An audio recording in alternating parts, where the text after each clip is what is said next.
નમસ્કાર દર્શક મિત્રો, હું છું પદ્મા અનિશા. તમે જોઈ રહ્યા છો લોક સામના ન્યૂઝ. તો જોઈએ આજના સમાચાર લીલિયાથી અમારા રિપોર્ટર દીપક ભટ્ટ સાથે. અમરેલી જિલ્લાના લીલિયા તાલુકા પંચાયત કચેરી ખાતે 0 થી 5 વર્ષના બાળકો માટે આધાર નોંધણી અને અપડેટ કિટનું સુવ્યવસ્થિત સંચાલન કરવામાં આવી રહ્યું છે. CDPO મીનાક્ષીબેનના માર્ગદર્શન હેઠળ કામગીરી સંતોષકારક રીતે ચાલી રહી છે. જ્યારે કોમ્પ્યુટર ઓપરેટર નિરાલીબા દ્વારા લીલિયા તાલુકાના સેવાડાના ગામોમાંથી આવતા અરજદારોને જરૂરી માર્ગદર્શન અને સંતોષકારક જવાબ આપવામાં આવે છે.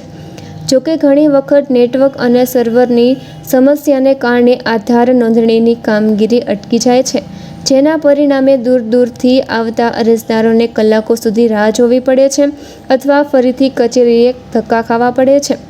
આ સમસ્યા માત્ર લીલિયા પૂરતી મર્યાદિત નથી, પરંતુ અમરેલી જિલ્લાના અન્ય તાલુકાઓમાં પણ વારંવાર જોવા મળે છે. તેથી અરજદારોની માંગ છે કે જિલ્લા કક્ષાએ આ સર્વર અને નેટવર્કની સમસ્યાનો કાયમી ઉકેલ લાવવામાં આવે, જેથી લોકોને અનાવશ્યક હેરાનગતિ ન થાય અને આધાર સંબંધિત સેવાઓ સમયસર મળી રહે. તમારું નામ? ક્યાં ગામથી આવો છો? વાઘણિયાથી. શેના માટે આવ્યા છો તમે અહીંયા? મારે છોકરી છે ને એના આધાર કાર્ડ રિન્યુ કરાવવાનું. બરાબર. અહીંયા કીટ ચાલુ છે. કેવું તમને કામગીરી લાગે છે બેન? કેવું કામગીરી બહુ સારી છે, ધ્યાન આપે છે.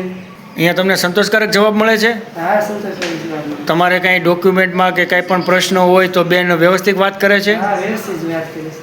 બરાબર. અને વ્યવસ્થિત કામગીરી કરે છે બેન? હા, બેન વ્યવસ્થિત કરે છે કામગીરી. અમારે બીજો ત્રીજો ટકો છે. એટલે ધક્કા ખવડાવે છે? ના ના, અમારે ફિંગર નથી આવતી એનો. બરાબર. બાકી કામગીરી કેવી છે બેન? કામગીરી તો બહુ સારી છે. તો ફરી મળીશું એક નવા સમાચાર સાથે. ત્યાં સુધી જોતા રહો લોક સામના ન્યૂઝ.